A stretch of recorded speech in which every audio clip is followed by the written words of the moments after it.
build your family around your business goals, your aspirations that you have in terms of your life and what you want it to look like. Build your family around that. And when I say build your family, I'm talking your choice of partner. How many kids do you want to have? We purposefully chose to have one child. It was a thoughtful decision because we thought to ourselves, what does life look like when you have three kids? Well, my brother has three kids. I grew up in a family with three kids. It's really hectic. Welcome to Mindset Mastery with Julissa Edwards, the podcast dedicated to helping high performers unlock their true potential and cultivate a powerful mindset for success. I'm your host, Julissa Edwards, a mindset coach and advocate for healthy high performance.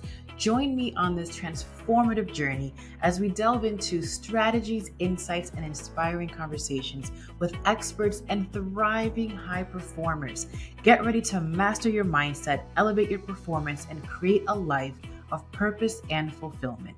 Let's dive in. Welcome back to another episode on Mindset Mastery Interview Style. Today, we have the pleasure of interviewing Tim. Tim is a co-founder and CEO of MindWorks Professional Education, Inc., the parent company of Online CE Credits, a premier online continuing education company for mental health providers and other helping professionals. He obtained a bachelor's in the International Business and Marketing from the University of Oklahoma in 2005, and he also holds an MBA from the University of Central Oklahoma in 2009 and a master's in mental health counseling from the University of Missouri, Kansas. In just 4 short years, Tim has launched onlinecredits.com for a small extracurricular pet project, making a couple hundred a month, to a multi-million-dollar e-commerce learning platform with an active customer base of more than 50,000 and an international reach to a target audience of over 150,000 professionals across 10 countries. This is such a good episode, you guys. This man has accomplished so much in such a short amount of time. I think you're really going to enjoy this episode. He's such a grounded and centered individual, and we go into topics such as partnership, marriage, lifestyle, children, all revolving around your business, and what has helped him make the best decisions for his life and the life of his loved ones. I hope you guys enjoyed this episode. Tim, super excited to have you on today's episode. This is going to be a little bit of a different kind of session for us. I feel like I haven't interviewed anyone like yourself just yet, which is super exciting. But I won't take away too much time of what you do best. So I'm going to start with the first question. Is that okay, Tim? Yeah, let's dive right in. Okay. So, you are the co-founder and CEO of MindWorks Professional Education Incorporated and Online CE Credits. So you are someone, or your company provides continuing ed for therapists like myself and, of course, any other licensed professionals in the world of mental health, correct? That's right. Yay, so exciting. So what led you into this journey, and how has it been thus far? Well, I started my professional life working for the federal government. So I went to the University of Oklahoma. Always knew I wanted to study business, so that part was easy. High school, I kind of knew where I wanted to go. So I spent, I got a business degree, and then I spent about 14 years in the federal government. And Wow. I thought for the longest time, I thought, well, shoot, this, I'm going to ride this out. I want to get, because they drill into your head. This is a federal retirement. Nobody ever leaves. They call it the golden Mm. handcuff because it's like, you're, no one's really super happy, but no one really has the guts to leave. And they always joke that, there's only a vacancy if you hear an ambulance, right outside your window, because people stay in these jobs and they die in these jobs. And so Wow. it's not that I was resigned to it in a depressing way. I was kind of taught that, This was and it. received the message from just the world that, hey, you move up. So I moved up, I got promoted. But eventually I hit this wall where I just wasn't challenged. I felt bored, chronically bored. I mean, you expect to feel Mhm. bored in a federal job no matter what you're doing. So at some point along the way, so my spouse is a psychologist. She Okay. is, you'll hear through our interview that she's been a big source of support for me in terms of figuring out where I fit, and really just my journey the last 5 years or so. So Yeah. what happened was, so I'm working in the federal government. At some point, uh, Jenny, my spouse, she says to me, you'd be a really good counselor. And I said, well, people like talking to me, and everybody always seems to tell me their life story. And, therapists always say, when they're on an airplane and tell somebody they're a therapist, you get someone just tells you their life story. And people are just sort of, they get that out of us because it's in us, right? So I thought I agreed with her. And so I started making plans to go be a therapist, go back to school.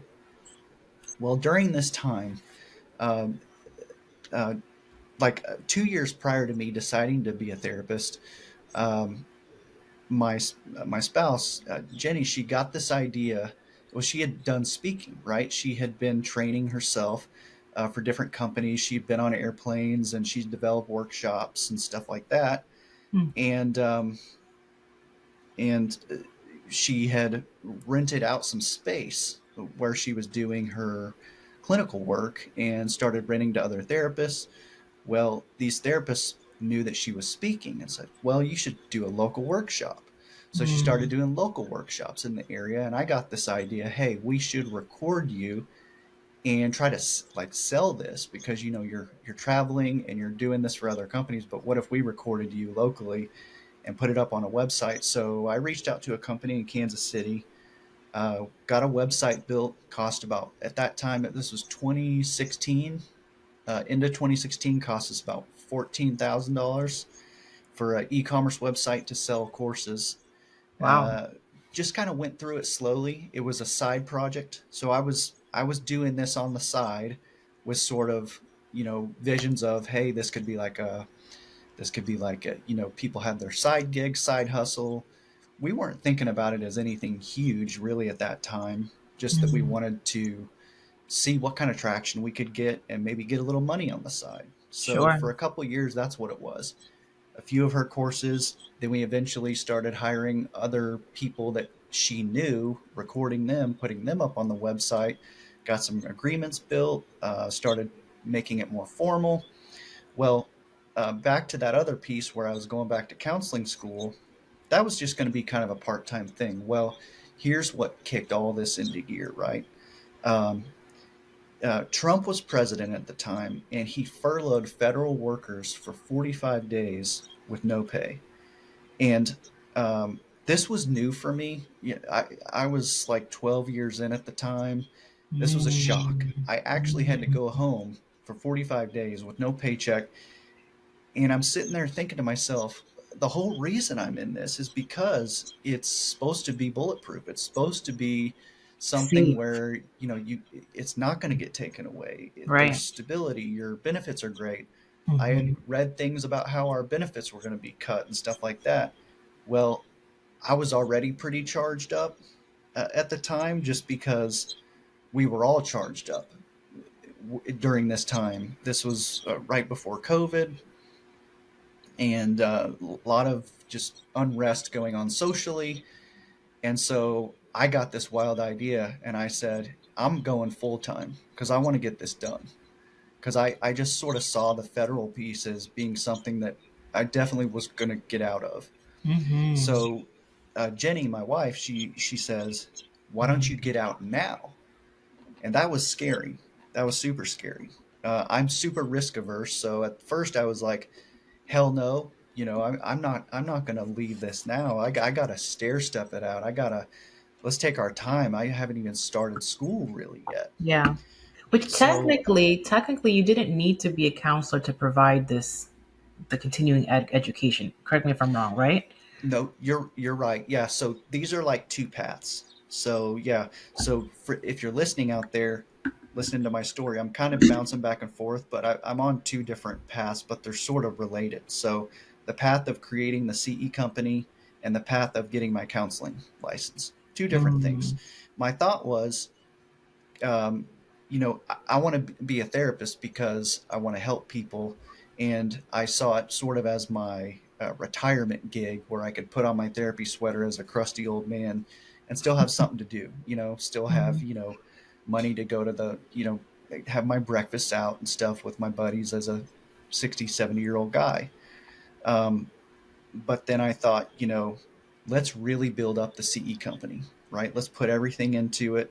So my plan in jumping from the federal government was CE company going to be number one, counseling going to be Mm. there to diversify, kind of putting your eggs in different baskets. So fast forwarding, I jumped from the federal government, and that's when the fire really is lit under me. So I had the website completely rebranded. Our learning management system was kind of okay, so it was had some bugs in it. So said we're going to switch over to this other platform called LearnDash on the core website. So we did that. Two huge deals. Hired the marketing company, rebranded to Online CE Credits, and then so by this time we had crossed into the pandemic. By this time everything shut down. Actually, for as fortune would have it, right before shutdown, we had started doing not just recording the workshops locally with a camera, but we had started live streaming with YouTube's platform like weeks before. So Mm. we already had the infrastructure to do live streaming. And this was by good fortune. We had no idea the pandemic was coming. So by the time it all shut down, I called all the licensing boards, made a spreadsheet, Mm. said, "Hey, I've got some free courses." This was during all the racial injustice that was going on. I had hired three black speakers that were experts in just Inequity. racial issues, Yeah. racial inequities as it relates to counseling and mental health.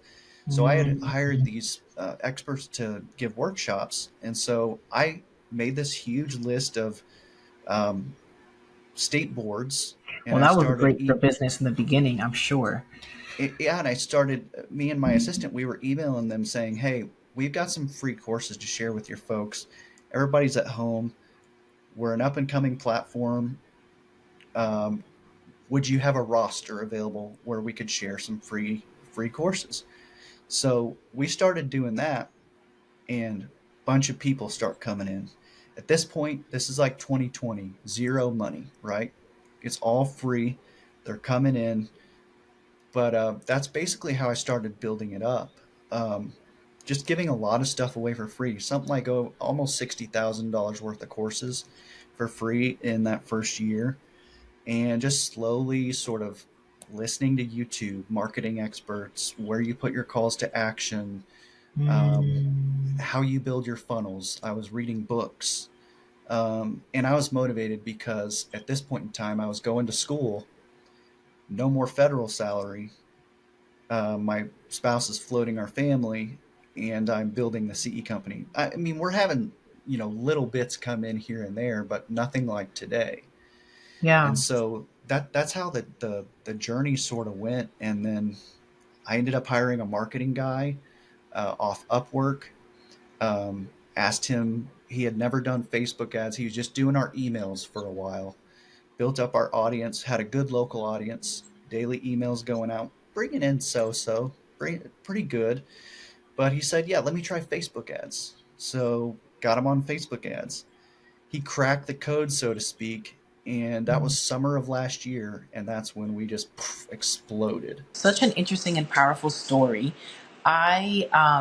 I'm really interested in some of the mindset things, and I also want to preface our audience by just giving them a little bit of education. So, for those that don't know, if you are a licensed professional within anything, probably medical, of obviously us for medical, for mental health, we have to have continuing ed courses to maintain our licensure. So, Tim, you were providing these two different avenues that obviously overlap. So you were going to school, back to school to get your master's for mental health counseling, and then also building this platform to have continuing ed for counselors, right? Hmm.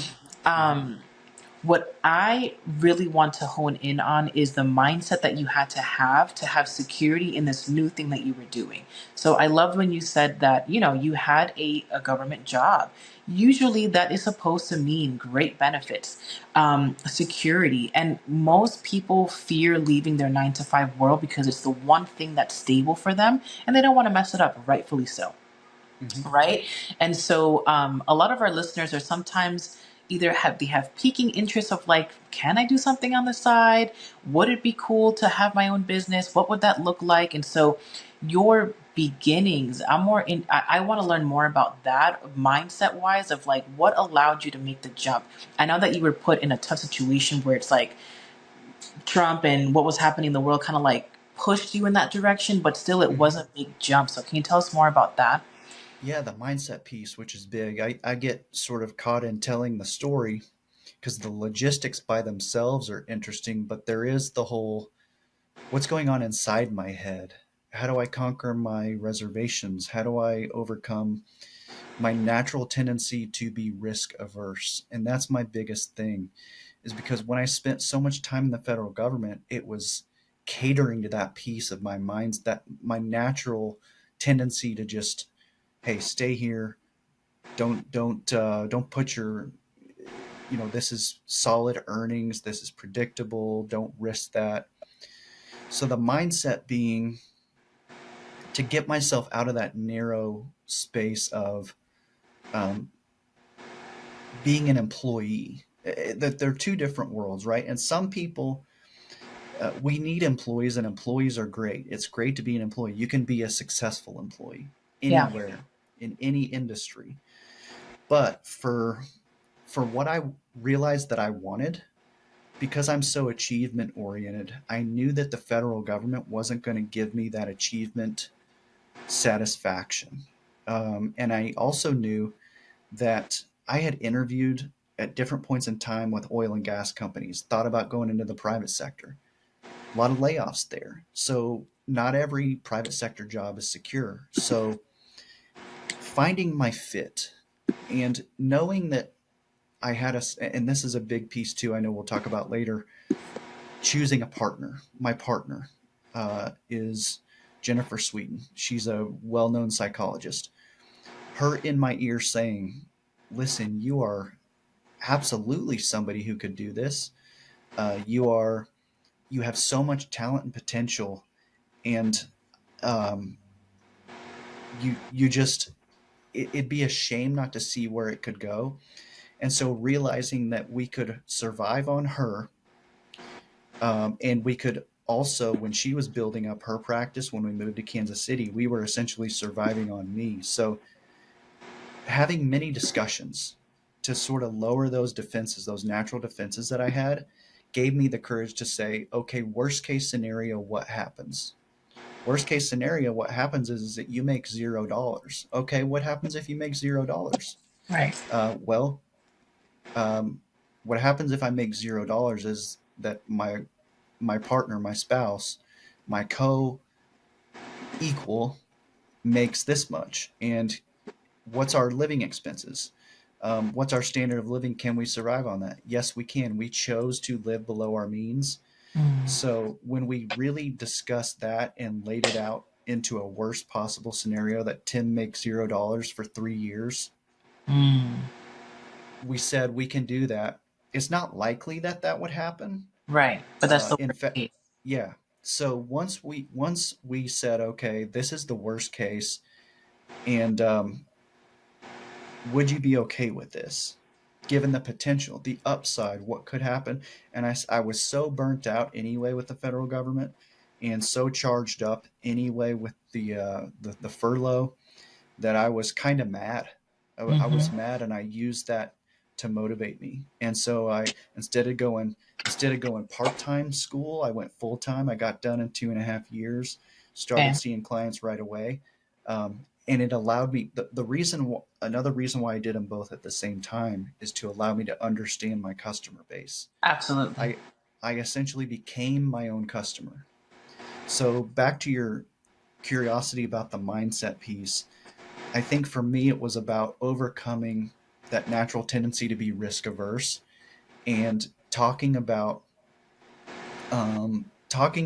the specifics and boiling it down to what it, what would happen if you make $0 for 3 years. Well, what happens is that you don't die. Everybody eats food. Everybody has dinner. We have shelter, and everything's okay. Yeah. Yeah. And if you think about therapy, when you've been in therapy with clients, we often do that where we'll ask them, we'll pose those scenarios to them and say, okay, well, say if you hold this boundary with your dad or your mom, say that this happens, this worst, what are you afraid of? Okay, that happens, then what? Mm-hmm. And Mm-hmm. oftentimes when we play it out, it's like, well, that's uncomfortable for a while, but it's not the end of the world. Absolutely. Yeah. I love that. You kind of already answered it, but it's still a nice pivot and question to ask for, in means of, so when you were doing, um, when you had this opportunity, the pandemic hit, and you were able to, you saw an opportunity of like, okay, people need these services. A lot more things are going online now. People don't know who my company is right now. This is a perfect opportunity to get my brand, my company in front of more eyes, um, all for free at that, right? Hmm. So, Hmm. same thing there. Like, how I think, I mean, everyone is different, but sometimes we go into business thinking that like it's going to be hopefully successful right off the bat, or you have fears that like you're never going to make any money, and it's, you're going to be working even more before you can kind of settle. And that was kind of your experience, right? Like just putting up a lot of work, and you were also, you had some people underneath you. So how did that all work out financially? Like, were you able to pay the support that you had without any income coming in, and what kept you going? So we bootstrapped for sure. We used personal money to fund the website development. That was the biggest cost up front. We used personal money to what else did we use it for? To buy equipment, like recording equipment and stuff we needed in the beginning. Mm, So financially, we bootstrapped, but we moved slowly.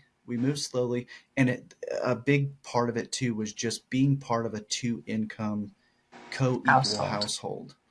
Hmm. If it was the case where we had a 1950s setup and my partner was a stay-at-home spouse, then this whole thing, I don't know that it could have happened. Uh, it That's an might have, honest answer. yeah, it might have been able to, but not without extreme sacrifice. I mean, I'm just going to go ahead and say there's no way in hell it could have happened. I really don't think so, just because I did, we did so much in such a short period of time. Mm, So from about So I only started working on the CE company full time starting at the end of 2019. That's when the rebrand was. So I always say 2020 is when we started, with air quotes. But that's when I started. Boom, this is going to be our bread and butter. And 2019 was also when I started school. So mm. between 2019 and 2023, no, 2023 was our first $1 million year. So you can see that a whole lot of stuff happened in such a short period of time. And it was only because uh, both of us are successful, have been breadwinners at different points in time to float each other. Mm. So that's how it happened. It's like we switch off. Right now, Mhm. she's in law school, actually. So she's doing much less clinical work, almost no clinical work, and law school full time. Wow. Um, while still she's still doing like she has a few clients, so she's still doing a few things, but she can do law school full time, and she can do the clerkships, and she can go meet these other lawyers for coffee and stuff like that to build these relationships, because we slapped hands, we tag team it again, and now she's going back to retrain while I That's beautiful. focus.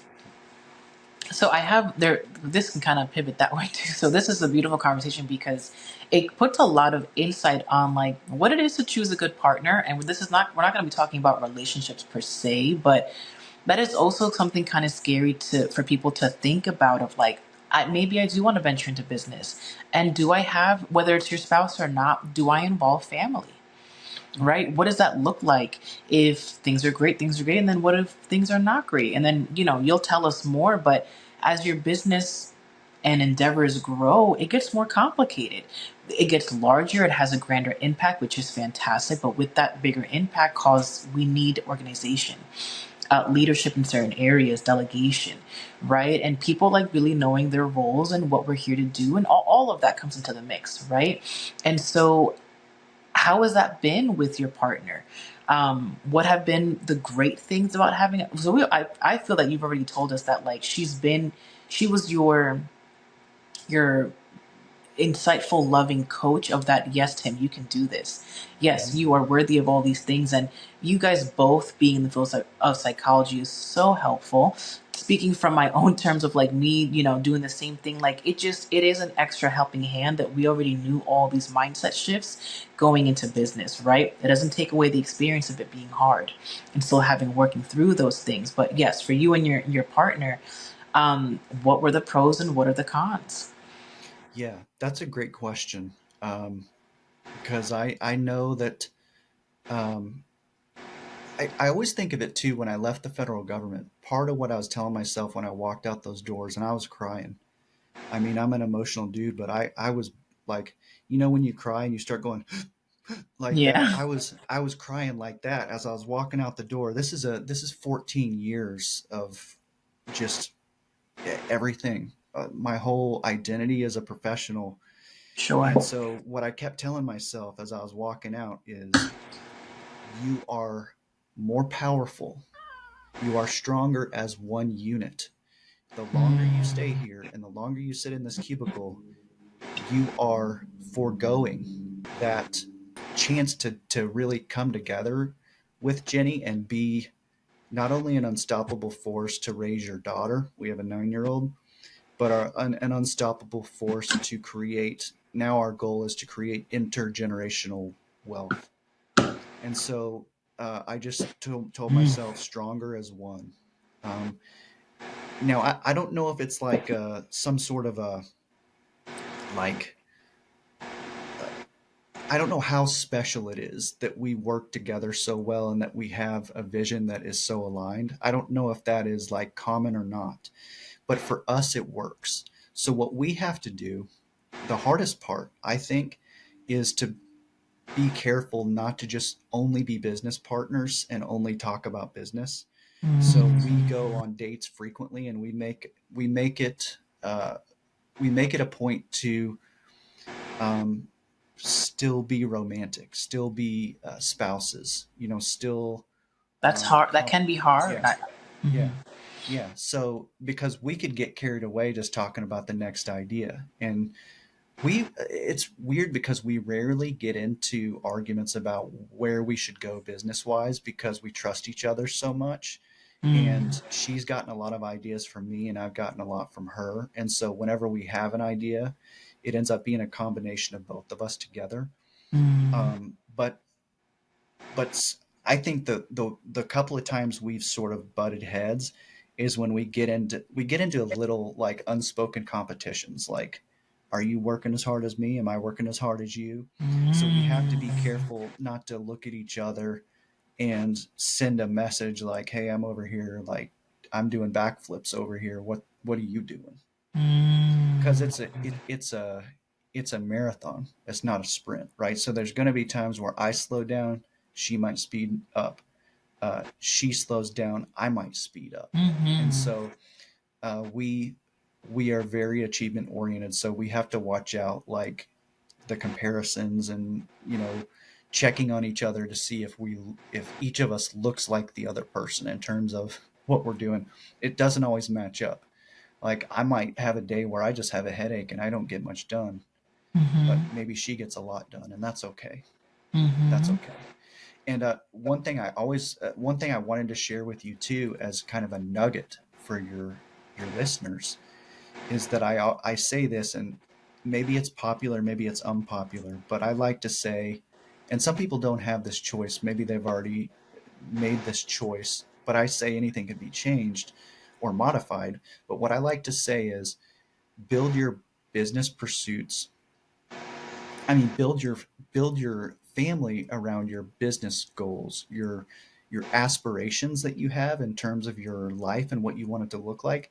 Build your family around that. And when I say build your family, I'm talking your choice of partner. How many kids do you want to have? We purposefully chose to have one child. It was a thoughtful decision because we thought to ourselves, what does life look like when you have three kids? Well, my brother has three kids. I grew up in a family with three kids. It's really hectic, and it's hard. It would be nearly impossible. Now, people pull this off. There's people with four kids. I got a cousin who uh, they own a business and they have four kids, and their business is super successful. Mm, So the outliers do exist, but the more complex your family is, I think, the harder it becomes to put time and effort into your pursuit, especially if you're building a business and you don't already come from family wealth. You don't already come from a family business. You didn't get that sort of a entrepreneurial head start. sure. If you're building from a seed, it's going to be really hard with four kids, three kids. Yeah, So I we think chose. if Yeah. I'm gonna shed some light there too, I agree wholeheartedly. I think your intentions on how what do I want my life to look like, and how can my business support that, and just like what's really important to you. Um, your level of business, and you can correct me if I'm wrong. Like we're in a stage now, or you're in a stage now where your spouse is in law school, right? Like she's able to do that's a different path completely. She's able to do, and it seems like you guys are both high achievers. You guys are both very goal oriented. So you're in a position now where it's like, hey, I want to do this thing. And it's like, yeah, we can do that. The bills will still get paid. We have support financially where Hmm. now we can venture Hmm. off in things that ultimately make you happy. You guys are both seem to be love academia, right? Love learning. And so this is probably very fruitful for her. Makes Hmm. her happy, which in turn makes her a happier spouse, happier mother, all the things, Hmm. right? And yes, like when you introduce more little ones into the mix, like it gets a little chaotic, right? Um, what I wanted to, people have to think about too. I think everybody wants to go big, and it's like, hey, why wouldn't you? I love watching Shark Tank and things like that. And I always love when they say things like the investors, the sharks, they'll say something like, this is a great business for you, but not something that I can invest in. And that's also fine. Hmm. Like it just depends when people are thinking, just to give people a broader insight of like, what kind of business do you want to have? I think everybody would want to be like, well, I want to have a huge one.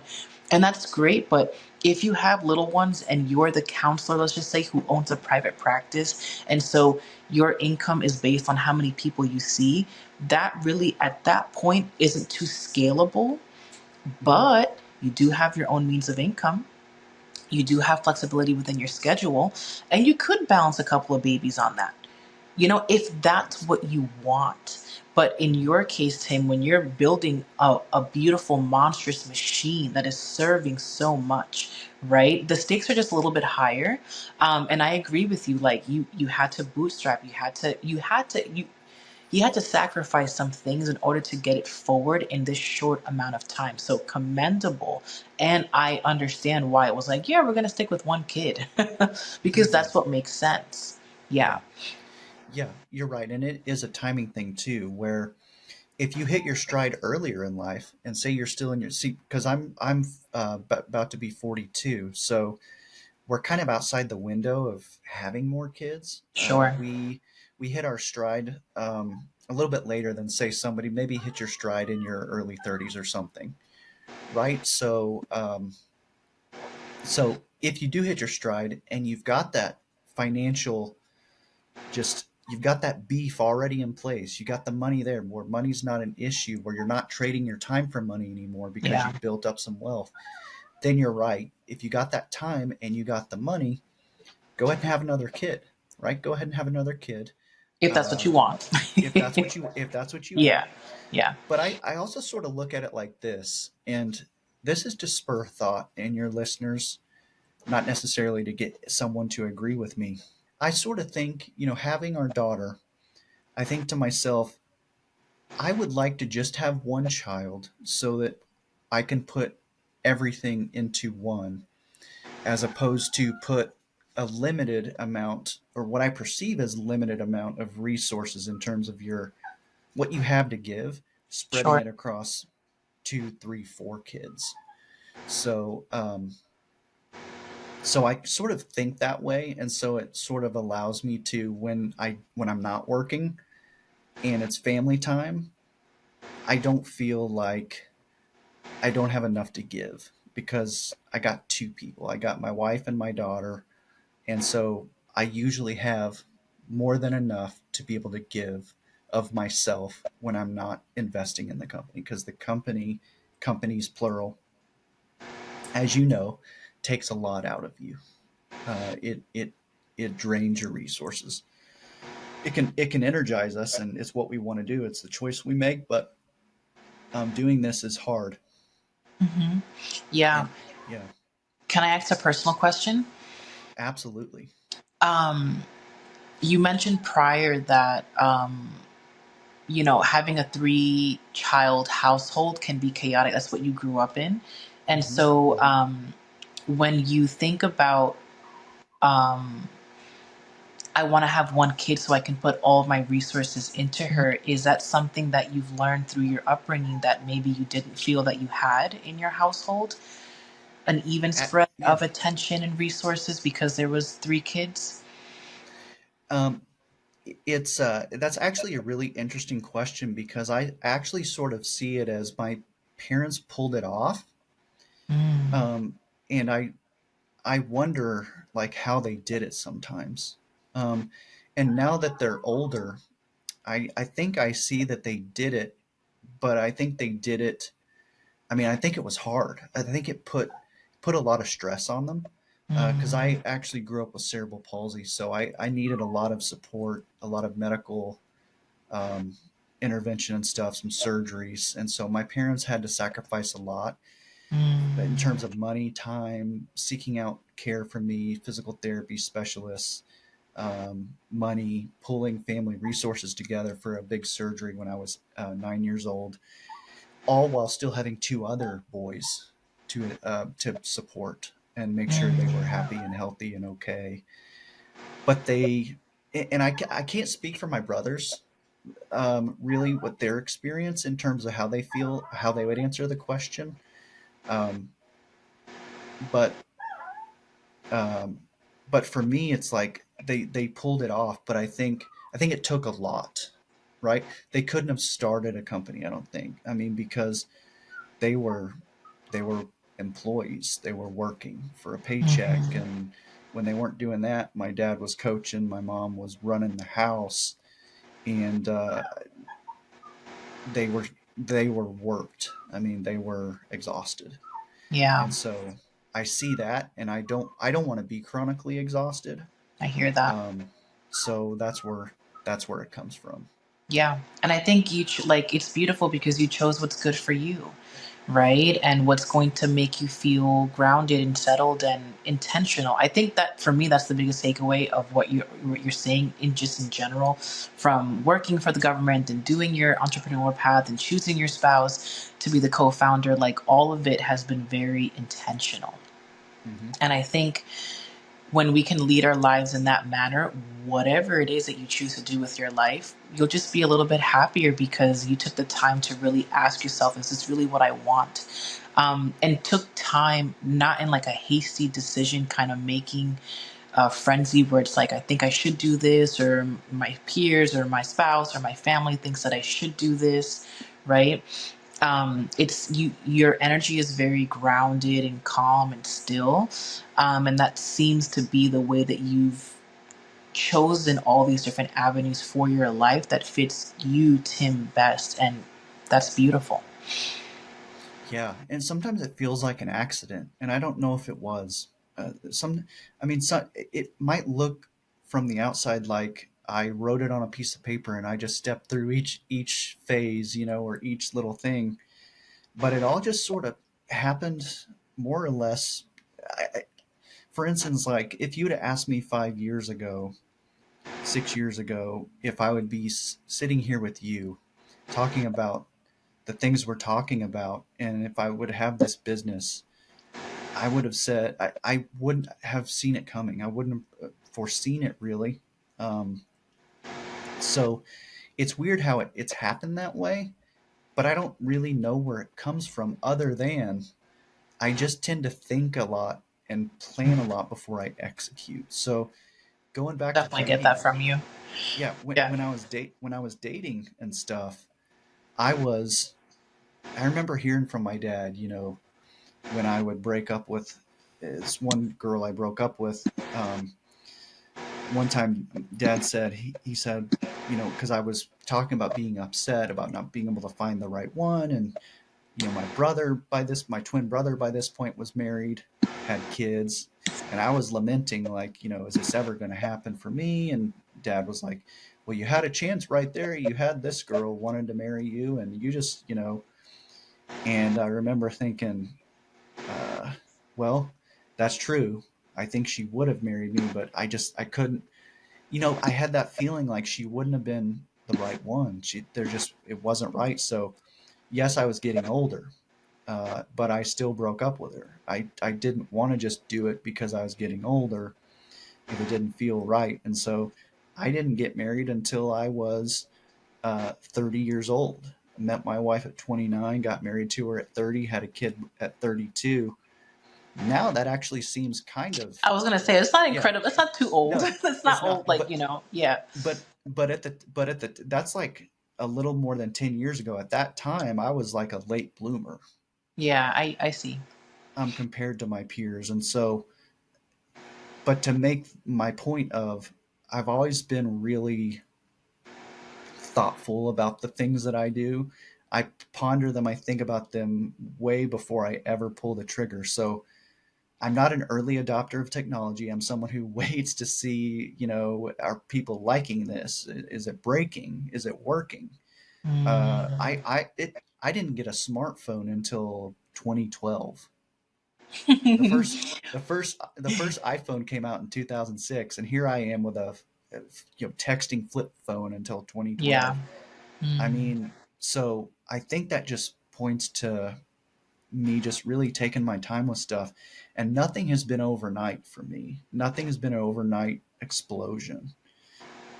So it's all been slow to build, and there's not a whole lot of. It's not very sexy or glamorous, but it's all been slow to build. And I have a puppy here. If That's you okay. I've been hearing him. yeah, she she is being a Oh, that little is more than fine. If they're watching on YouTube, yeah, I'm sure they'll love some yeah, puppy love.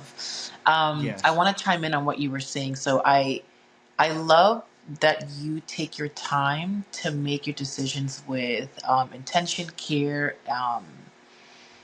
I don't want to say in solitude, but yeah, like with yourself. Like even Hmm. if it's the partner decision, like you're still taking time to sit with, like, is this really what I want, and all of that. And correct me if I'm wrong, because I don't want people to hear that and think like I should think longer about if I really want to do this thing. I don't think any decision should be rushed per se. And in your experience, I think your superpower is that you are pensive. You do take time to think about it, but when you come to a decision, it's full throttle. Hmm. Hmm. Yeah, and that's where I've had to get better.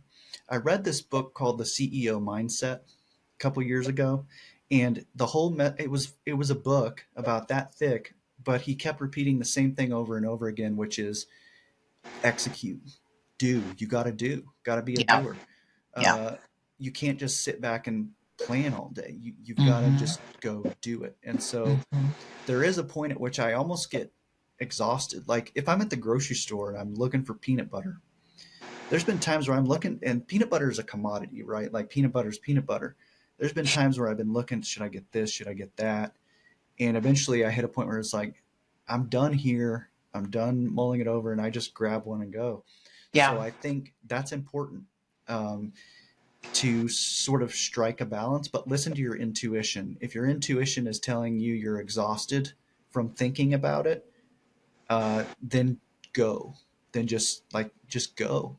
And when you decide to go, pick the route that has been speaking to you the most. So if it speaks to you most to go ahead and do the thing, then do the thing. But if you're having reservations and your signals are more so don't go, don't do it, figure out something else, then listen to yourself. I've always listened to myself. I've never gone against myself.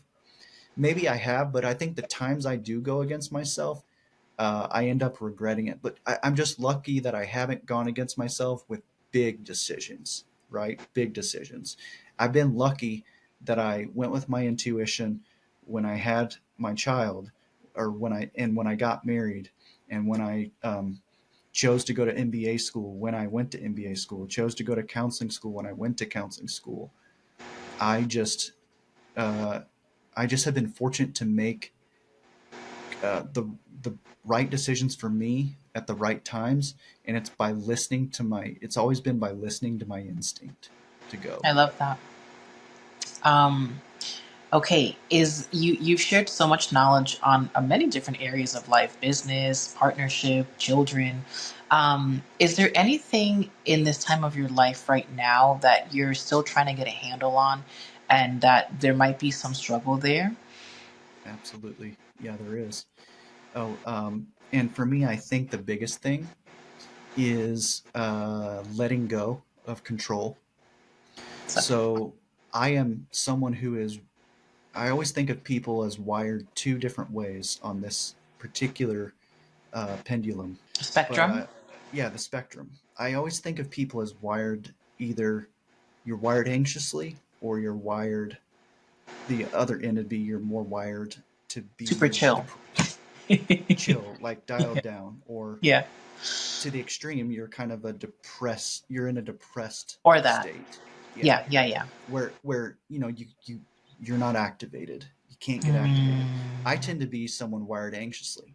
So with anxiety comes the desire to control, or the tendency to want to control, and being controlling is like a there's like a bad sort of association with that. But for me, the controlling piece comes out of, if I think of myself in school and I was in group work, I would like assume other people's tasks because I didn't trust them to do as good as I did. So I would straight up gobble up whatever they had and do it myself if they didn't get Mm. it done quick enough for my liking. So I found myself defaulting to that in my own pursuits, especially with the CE company, where Sure. I'm very slow to delegate, and I think that is my biggest hurdle right now with the growth we're experiencing. Is I've gotten myself into a position where I'm almost too busy to go hire somebody. So I have plenty. I have like a team of 5 around me, but I need to hire out customer service. I'm still in customer service. I'm still talking to customers. I'm still in the website. Like I'm in the website every day doing nuts and bolts. And I'm also the Mm. CEO of the company. And it also is doing enough volume where most people in my position would have been out probably a year ago. They'd have stepped out. But I'm the idiot over here who's still, in it. Not an And idiot, but I hear you. and Yeah. but that's my if Struggle there boat was right now. yeah, there was a piece of me that I wouldn't want your listeners out there to, if you're going to look at me and say, okay, what's his point of improvement, don't do what I did, and don't try to do everything forever, to the point where you don't have enough breathing room to even step away to comfortably bring a person in where you need to bring them in, Yeah. because that's where I found myself, and so I'm having to carve out that time on the weekends, right? That's where I get my head above water and start working on the outsourcing piece. I have to use my weekends now and my Fridays. Okay. You know what's so interesting? So thank you for sharing, and I want to share. I love interviewing business owners and entrepreneurs. I mean, I'm so obsessed with what I do. I think, and I'm a mindset person, so I love hearing all the things. And something that is so common when I ask men in business, what is their area of improvement? They always share. And then they normally always say, don't do this, like, don't do what I did. Right. Versus with women, it's more so like they just leave it there. It's just like, this is what I need work on. And then they just stop, right? I feel like I don't know what. So my biggest takeaway in like mindset work as a coach, you can always lead better by embodiment of what you've learned. Or like I think about like my father and listen, they're great gems. They are things that like you don't want the next generation or the next person to hear this to do it because it's not serving you well. So it's given with good intention, but it's Hmm. always like a don't do what I did. And it's like, well, how could we maybe lead better, more impactfully if we just embody this thing and learn how to work through it and then lead through that action of learning how to not do that. So for you, Tim, I'm thinking like, what would that be for you? How could you start embodying not being so hands in and also giving yourself grace because like you've built a tremendous company, one that I'm sure you're proud of. But like, when I met you at the blocks like your success is a little bit further of what most people had, and that was so nice to see and hear of like, wow, like he's really at a point where like he can you're you're doing fantastic things, and I applaud and I appreciate that. So with that being said, what is something small that you could do to take your hands off the pot, and what is it that maybe needs inner coaching, inner guidance of, I get the whole control thing. Most of us, we that are high achievers, we have become this way because our hands were in a lot of the pots growing up, right? And it's trained our brain to believe that, like, well, if I do it this way, it's better, or I have more handle on it, or whatever may have you. Um, I think one of the biggest takeaways from where we met, which was the Blocks competitive entrepreneurship show, was that for me, it was like the real flex, the real showcasing of leadership is if you can train someone to do the jobs that you do and give opportunity for them to do it better than you. Absolutely. Yeah. So, what is one thing that you can do to lean more on that path of letting somebody else take over something that you're doing and believing that maybe they can do it better than you can? I think the one thing I can do is be willing to let something fall. And when I say fall, I don't mean fall to uh, to be done incorrectly or fall to fall through the cracks, but fall to be done in a different way. Fall to be done by somebody else who might take a different approach or might not be as thorough as me, but maybe it still gets the job done. So an example of that would be my assistant that she's trained to answer some emails, but she's kind of off and on. So she's not as trained as I would want someone to be trained to do it full time.